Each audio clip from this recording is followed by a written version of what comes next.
I never thought I'd be the guy sitting here writing a story like this. Hell, I always believed in my marriage, believed in my wife, Sarah. We'd been together for over 10 years, high school sweethearts, the whole fairy tale. She was supposed to be my partner, my best friend. We had a good life, a decent house, 2 kids, a steady job. I never suspected a thing, until the day I started noticing little cracks in the surface. It started with small things. Sarah was acting a little different, more tense, distracted. She'd come home late from parent-teacher meetings, and I'd ask her about it. She'd brush me off, say she was just busy with the school stuff, busy with the kids' grades and her volunteer work. But I could sense she was hiding something. She'd get defensive if I pushed, snap at me for no reason, and there were nights when she'd disappear into the bathroom for an hour or more, locking the door behind her. Then came the texts. I'd caught her once or twice sneaking her phone, acting nervous, hiding her screen. But I didn't know what she was hiding, yet. I told myself maybe she was just talking to friends or coordinating the kids' schedules. I wanted to believe it was innocent. Hell, I even convinced myself that if she was cheating, it was probably just some dumb flirtation, nothing serious. We'd been through rough patches before, but nothing like this. But then I started noticing more. Her phone bill had an unusual number, an unfamiliar number, calling her early mornings and late nights. She'd quickly delete messages and clear her browsing history. I started feeling like I was losing my mind. And then one day I got a tip. My daughter, Emily, came home crying because she'd overheard Sarah on the phone with someone, talking about their meetings and keeping it secret. Emily said her mom sounded angry, like she was hiding something big. That was the moment I realized it wasn't just paranoia. Something was seriously wrong, and I had to find out what. The thing is, I didn't want to believe the worst, but the evidence was piling up. I started digging through her emails, her texts, anything I could find. And what I uncovered was worse than I ever expected. Sarah's affair was with none other than Mr. Roberts, the high school principal, the same guy who'd been charming our daughter's teachers, who had that reputation for being strict but fair, and apparently, for sneaking around behind his wife's back just like Sarah. It hit me like a punch to the gut. I never would have guessed my wife, who always acted so bitchy and entitled, would be screwing the principal during parent-teacher conferences, of all times. The affair was ongoing, and it wasn't just dinner and drinks. They'd been meeting late at night in his office, sometimes even during school hours. According to some of the emails I found, they called it examining their academic progress, which I guess was some sick code for their sexcapades. I felt sick. Betrayal doesn't even cover it. I'd always thought I knew her, but this was a whole different level. I mean, I'd seen her flirt with other men before, but I never thought she'd cheat on me with the damn principal of our daughter's school. It's like a bad soap opera, but it's real life, and I was the fool who didn't see it coming. I was angry, so angry I could hardly breathe. And I knew I had to confront her, but I didn't know how. All I knew was that everything was about to change forever. The day I found out was one I'll never forget. I was home early from work, something I rarely did, and I decided to do a little digging just to confirm my suspicions. I'd been obsessively going through her phone, her emails, her calendar. I'd even hacked into her messages when I had to. I know, sneaky, but I was desperate. And what I found I wasn't prepared for. There were messages from Mr. Roberts. Not just casual ones, these were flirty, suggestive, explicit at times. They talked about meeting up to review her daughter's progress, but the wording was obvious. Progress was code for something else, something dirty. They'd set up times to meet in his office late after school hours, pretending it was just about academic updates. And there were even a few photos, nothing graphic but enough to make my stomach turn. A picture of her hand on his arm, a quick shot of her leaning into him, her face close enough to see the smirk she wore when she thought she was getting away with it. I lost control. I was furious, disgusted, hurt beyond words. I felt like I'd been punched in the gut and then kicked while I was down. I couldn't sleep that night, replaying every moment I'd spent with her, every word she'd ever said, and now knowing the truth. She'd been lying to me from the start. I kept thinking about how she had lied her way through every parent-teacher conference, how she'd spun her stories about her hard work on the PTA. The worst part, When I finally confronted her that night, she didn't even try to deny it. She looked me dead in the eyes, that bitchy smirk still on her face, and told me I was paranoid. Said I was overreacting, that I was imagining things, that the meetings with Roberts were just about school stuff, and I shouldn't jump to conclusions, that her affair was just a stupid mistake, a moment of weakness, and that it didn't mean anything. I couldn't believe what I was hearing, the audacity, the lies, the way she spun it all like I was the crazy one. I felt like I was losing my mind. How could she be so cold, so dismissive? It was like she didn't give a shit that she'd been screwing the principal behind my back, behind our family's back. I stood there, boiling with rage, with so many questions racing through my head. How long had she been doing this? How many nights had she lied to my face? I wanted to lash out, to scream, to shake her and make her admit everything. But instead, I just stared at her, trying to process the tidal wave of betrayal. And in that moment, I realized this wasn't going to be a simple fight to save the marriage. No, this was about revenge, about making her feel the pain she'd inflicted on me, but in a way she'd never see coming. The wheels in my head started turning, and I knew I had to get ready, because this was just the beginning. The next few days were a blur. I couldn't sleep, couldn't eat. Every time I closed my eyes, I saw her face when I confronted her, that smirk of hers, the way she dismissed everything, like I was some paranoid fool. I kept replaying everything I found, those texts, the photos, her dismissive attitude. It was like a poison slowly eating away at me. I knew I had to do something, not just to get her back, but to really make her feel what she'd done to me. I started formulating a plan. First, I needed proof, something concrete that I could use to confront her again, or maybe even to expose her in a way that would sting her more than anything else. I couldn't just walk away from this without making her understand the damage she'd caused. One night, I decided to follow her. I wanted to see where she was going when she left the house after her meetings. I waited until she slipped out around 8 p.m., looking over her shoulder, her face tense and guilty. I followed her at a distance, not wanting to blow my cover. She drove to that rundown motel on the west side. What the hell was she doing there?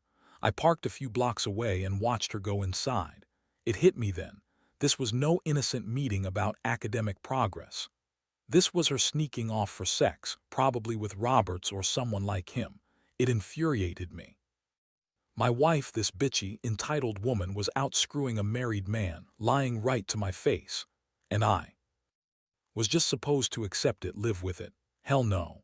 I needed leverage, something she wouldn't be able to deny or lie about. So I started looking for ways to gather more evidence. I installed a recording app on her phone, just enough to catch her talking if she slipped up, and I kept checking her emails for any new messages. But I knew I couldn't just blackmail her, not yet. I needed to be smart about this.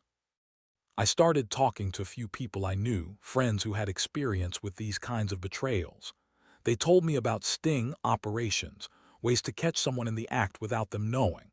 My plan was to set her up, trap her in her own game, and make her see how badly she'd screwed up. One evening she came home late again, smelling like perfume and cigarettes. She was also more aggressive, bitchy as usual, snapping at me when I asked about her day. I played it cool, pretending I didn't know anything. That night I had everything in place, the recording app running, the evidence from her emails, her texts. I was ready to confront her with everything I had, or even better, expose her to everyone. I wanted her to feel the humiliation, the loss of control, the way she'd made me feel every single day she lied and cheated. And so I waited. I knew the moment was coming, and the anticipation was worse than any punch to the gut.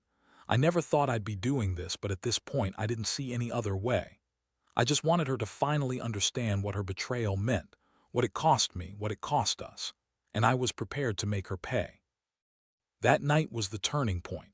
I sat in the dark, listening to her footsteps as she entered the house, her keys jangling, her breath uneven. I had the recordings ready, the evidence all compiled. My hands were trembling, but I knew I couldn't back down now. I needed her to see that I had caught her, that I had all the proof, and that there was no way to deny it anymore. When she finally stepped into the living room, I turned on the recorder and faced her.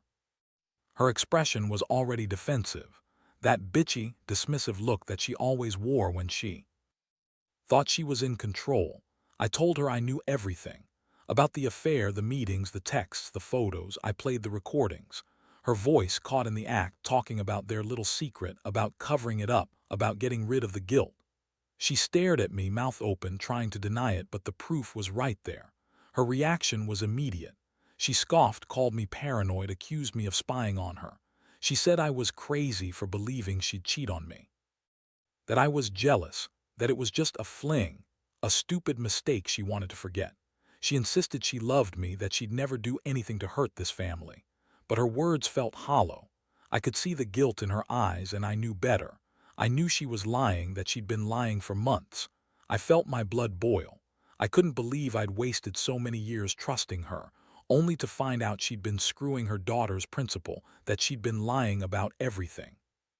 I told her she was a bitch, about her attitude of entitlement and superiority, about how she always played the victim when she was the one who'd cheated. I told her she'd wrecked our family and that I wasn't going to let her do it any longer. Her response was typical. She started crying, saying she was sorry, that it was a mistake, that she didn't want to lose her family.